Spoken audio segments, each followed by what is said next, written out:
तो जो लड़के हैं आज के टाइम में, जो यंग लड़के हैं जो अपने 20s में हैं, उन्होंने भाई ये ऑब्ज़र्व कर लिया है, उन्होंने ये देख लिया है कि भाई गवर्नमेंट ने हिंदू मैरिज एक्ट में कुछ संशोधन किए हैं पिछले 1-2 सालों में, कुछ चेंजेस करे हैं लॉज में। क्या चेंजेस किए हैं? एक तो भाई एडल्ट्री को डीक्रिमिनलाइज कर दिया है। पहले जो है शादी के बाद एडल्ट्री करना एक क्राइम माना जाता था और उसके लिए मेरे ख्याल से कुछ सज़ा वगैरह का भी प्रोविज़न था। लेकिन पिछले 1-2 साल में भाई हमारी जुडिशरी ने ऐसा बोल दिया है कि भाई शादी के बाद भी अगर कोई पत्नी किसी दूसरे पुरुष से संबंध बनाती है तो वो क्राइम नहीं माना जाएगा, राइट। और अगर पति के पास, हस्बैंड के पास उसकी एडल्ट्री का, उसके व्यभिचार का कोई प्रूफ नहीं है, पक्का सबूत नहीं है, तो भाई पत्नी को पैसा भी मिलेगा। भले अगर हस्बैंड उसको अपने साथ रखने से मना कर रहा है तो हस्बैंड को पैसा देना पड़ेगा पूरी ज़िंदगी। अब भाई ये बताओ इसमें हस्बैंड की क्या गलती है? जिसकी गलती है उसको सज़ा देने के बजाय आप उसको और ज़्यादा रिवॉर्ड कर रहे हो, है ना, उसको और पैसा दे रहे हो, ज़िंदगी भर उसको बैठाल के खिला रहे हो। तो भाई वो वाइफ क्यों एडल्ट्री नहीं करेगी, राइट? क्यों वो आज़ाद जीवन नहीं जिएगी? भाई उसको एडल्ट्री भी करे, है ना, उसको महीने अपना पैसा भी मिल रहा है, हर महीने मेंटेनेंस के नाम पे, उसको एक एलिमनी के नाम पे मोटी रकम भी मिल रही है, बदले में उसको ना अपनी घर को संभालना पड़ रहा है, ना हस्बैंड की देखभाल करनी पड़ रही है, ना सास ससुर की देखभाल करनी पड़ रही है। तो क्यों नहीं कोई वाइफ जो है उस तरफ जाएगी? आप ये बताओ। हाँ, दूसरी तरफ एक और भाई बनाया है लॉ शायद कि अगर जो है हस्बैंड को शक है कि भाई ये जो उसका बच्चा है वो उसका नहीं है, तो भाई वो डीएनए टेस्ट भी नहीं करा सकता। मतलब वो पता भी नहीं लगा सकता कि उसका जो बच्चा है पैदा हुआ है, उसकी वाइफ ने जो बच्चा पैदा किया वो उसका है भी या नहीं है। ये प्रूफ भी नहीं, वो ये टेस्ट भी नहीं करा सकता, राइट। तो पूरी तरीके से एडल्ट्री को, वह विचार को, शादी के बाद गलत संबंधों को बढ़ावा दिया जा रहा है कानून के द्वारा, राइट। तो पिछले 1-2 साल में ही ये लॉज चेंज हुए हैं, पिछले 1-2 साल में ही ये हिंदू मैरिज एक्ट में ये सारी चीज़ें डाली गई हैं। और आप देख लो 1-2 साल में क्या हाल हुआ है, किस तरीके से हमारी सोसाइटी में केसेस आना शुरू हो गए हैं, किस तरीके से डाइवोर्स रेट बढ़ना शुरू हो गया है, एक्स्ट्रा मैरिटल बढ़ना शुरू हो गया है। तो ये जो सारी चीज़ें हैं ये सब उन लॉज का ही नतीजा है, हिंदू मैरिज एक्ट में जो चेंजेस लाए गए हैं उसका ही नतीजा है, जिसकी वजह से समाज में ये सब हो रहा है, राइट। और मैं बताऊं आपको, ये पूरे समाज में नहीं हो रहा है, ये हर रिलीजन में नहीं हो रहा है, ये हो रहा है भाई सिर्फ हिंदू रिलीजन में मोस्टली हिंदू शादियों में, हिंदू फैमिलीज़ में ही ये चीज़ें बढ़ना शुरू हुई हैं। और किसी के लिए भी ये अंदाज़ा लगाना मुश्किल नहीं है कि भाई इसकी वजह से हिंदू मैरिज सिस्टम जो है वो पूरी तरीके से बर्बाद हो गया है और आने वाले टाइम में, आने वाले सालों में सबको ये चीज़ दिखना शुरू हो जाएगी, राइट।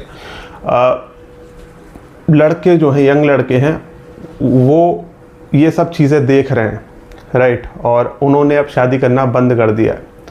बहुत सारे लड़के जो हैं अब शादी नहीं करना चाहते हैं और उन्होंने अपना प्लान जो है बनाना शुरू कर दिया है, अपनी लाइफ को वो सिंगल रहते हुए, आज़ाद रहते हुए कैसे जिएंगे उस पर उन्होंने काम करना शुरू कर दिया है, राइट। तो बहुत बड़े लेवल पे ये चीज़ें होने लगेंगी आने वाले टाइम में। बहुत सारे लड़के शादी नहीं करने वाले हैं आने वाले टाइम में, हिंदू लड़के शादी नहीं करने वाले हैं, और जो शादी होंगी भी वो ज़्यादा टिकने वाली नहीं है, 2 से 3 साल में उनमें डाइवोर्स होने वाला है, राइट। बहुत ही कम शादियां होंगी जो ज़िंदगी भर एकदम खुशहाल तरीके से चलेंगी, वरना जो चलेंगी भी ना उसमें भाई हस्बैंड के लिए, पति के लिए एकदम नर्क वाली ज़िंदगी होगी।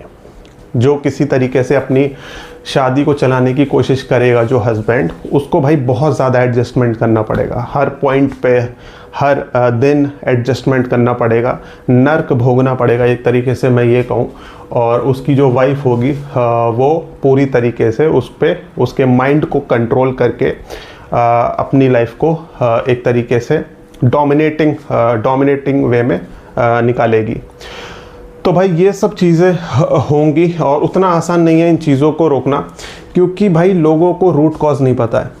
रूट कॉज मैंने आपको अभी बताया, रूट कॉज है भाई Hindu Marriage Act, root cause है भाई जो ये गलत अनजस्टिफाइड लॉज डाले गए हैं हमारे हिंदू मैरिज एक्ट में, हमारी हिंदू मैरिज सिस्टम को बर्बाद करने के लिए। वो जब तक ठीक नहीं होंगे तब तक सोसाइटी की कंडीशन नहीं बदलने वाली है, राइट। जिसकी गलती हो शादी में उसको भाई एक तरीके से उसके खिलाफ एक्शन लेना चाहिए, उसको पनिश करना चाहिए जिसकी गलती है। अगर हस्बैंड की गलती है, हस्बैंड जो है अपनी वाइफ का अच्छे से ख्याल नहीं रख रहा है और उसको गलत तरीके से ट्रीट कर रहा है, तब आप थोड़ा बहुत मतलब हस्बैंड को सजा दो, समझ में आता है। वाइफ अगर गलत कर रही है तो उसको सज़ा मिलनी चाहिए, वो चीज़ भी जस्टिफाइड है। लेकिन भाई अब ऐसा सिस्टम बन रहा है धीरे धीरे कि भाई गलती वाइफ कर रही है ना, और उसको गलती करने के लिए पैसा भी मिल रहा है, राइट। हस्बैंड के लिए क्या इतना आसान है एडल्ट्री का प्रूफ जुटाना? आप ये सोचो, एडल्ट्री एक ऐसी चीज़ है जो भाई बहुत चोरी छुपे करी जाती है, बहुत ही प्राइवेट चीज़ है, उसका पता नहीं लग पाता है हस्बैंड को, है ना। तो हस्बैंड उसका सबूत कहाँ से लाएगा? हस्बैंड को कैसे वो वीडियो बनाएगा क्या वहाँ पे जाके, ये बताओ, है ना। और मेरे ख्याल से चैट वगैरह शायद मानी नहीं जाती है। अगर हस्बैंड के हाथ में चैट लग जाए तो वो चीज़ भी शायद कंसिडर नहीं करी जाती है, शायद। मैंने कुछ ऐसे जजमेंट देखे हैं जहाँ पे ये चीज़ कंसिडर नहीं की जाती है। तो भाई अब चैट भी अगर सबूत नहीं माना जाएगा तो हस्बैंड क्या ही सबूत लेके आएगा? तो इस तरीके से जो गलत है शादी में, जो गलत कर रहा है जो इंसान, उसको ही प्रोटेक्ट किया जा रहा है और उसको ही रिवॉर्ड दिया जा रहा है, उसको ही मतलब एक तरीके से बैठाल के पूरी ज़िंदगी उसको मेंटेनेंस दिया जा रहा है, उसको एलिमनी दी जा रही है। तो इस तरीके से तो भाई फिर नहीं टिक पाएगा हमारा जो इंस्टीट्यूशन ऑफ मैरिज है, हमारी जो फैमिलीज़ हैं वो भाई नहीं टिक पाएंगी। और कहीं ना कहीं मुझे लगता है भाई गवर्नमेंट ये चाहती है, गवर्नमेंट हमेशा ये चाहती है कि बड़ी फैमिलीज़ को तोड़ते के छोटा किया जाए।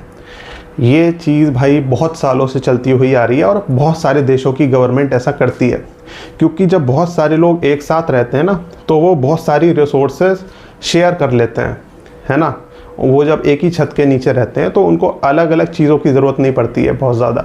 लेकिन वहीं वो छोटी छोटी फैमिलीज़ में जब टूट जाते हैं तो उन्हें अलग घर लेना पड़ेगा, अलग बेड लेना पड़ेगा, अलग कार लेनी पड़ेगी, अलग फ्रिज लेना पड़ेगा, अलग सब कुछ अलग अलग लेना पड़ेगा, राइट। तो उससे क्या है कि जो कंपनीज़ हैं, बड़े बड़े बिजनेसेस हैं ना, उनके प्रोडक्ट ज़्यादा बिकते हैं, देश की जीडीपी बढ़ती है ना, इकोनॉमी बढ़ती है। तो ये चीज़ गवर्नमेंट चाहती है और इस चीज़ को गवर्नमेंट प्रमोट करती है। इसीलिए गवर्नमेंट चाहती है कि इंडिविजुअलिज्म बढ़े, लोग जो हैं वो तितर बितर रहें, है ना, लोग आपस में यूनाइटेड ना रहें। तो इसीलिए गवर्नमेंट जो है वो इन सब चीज़ों को भी प्रमोट कर रही है। सिर्फ इंडियन गवर्नमेंट की बात नहीं कर रहा हूँ, बहुत सारे देशों की गवर्नमेंट ऐसा करती है और ऐसा कर रही है। लेकिन भाई इन सब चीज़ों में जो सफ़र कर रहे हैं वो लोग, मतलब फैमिली सफ़र कर रही हैं इन सब चीज़ों में, छोटे छोटे बच्चे सफ़र कर रहे हैं जिनके मम्मी पापा जो हैं वो बहुत यंग एज में ही अलग हो जाते हैं और उनको एक फैमिली का जो प्यार मिलना चाहिए छोटे बच्चों को वो नहीं मिल पाता है। इन सब चीज़ों में पेरेंट्स सफ़र करते हैं जो भाई ओल्ड एज में हैं, जिनको केयर की ज़रूरत है, जिनको देखभाल की ज़रूरत है, लेकिन उनके बच्चे जो है ये डाइवोर्स केसेस में फंस गए हैं और दसियों साल उनके केसेस चल रहे हैं, तो वो उनको सफ़र करना पड़ता है।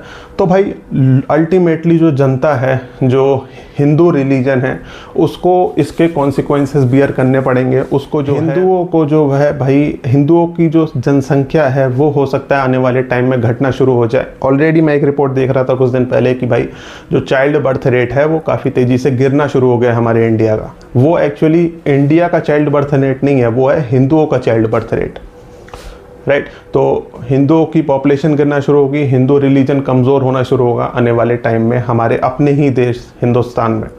तो मुझे लगता है इस चीज़ को आइडेंटिफाई करने की ज़रूरत है, लोगों को अवेयर होने की ज़रूरत है कि किस तरीके से हमारे हिंदू रिलीजन को, हमारे हिंदू फैमिलीज़ को, हमारे हिंदू मैरिज सिस्टम को वीक किया जा रहा है एक सोचे समझे तरीके से, और इसका जो खामियाजा है वो पूरी तरीके से हिंदू लोगों को ही भुगतना पड़ेगा, ठीक है। तो ये थी कुछ चीज़ें जो मुझे आप लोगों के सामने रखनी थी आज के इस वीडियो में। तो इस वीडियो को फिर अब यहीं पे एंड करते हैं। मिलते हैं आप लोगों से एक नए वीडियो में अगली बार, एक नए टॉपिक के साथ में, एक नए या हो सकता है हम इसी चीज़ को और आगे बढ़ाएं, इसी चीज़ को और डिटेल में एक्सप्लेन करें। देखते हैं, अगले वीडियो में मिलेंगे आप लोगों से।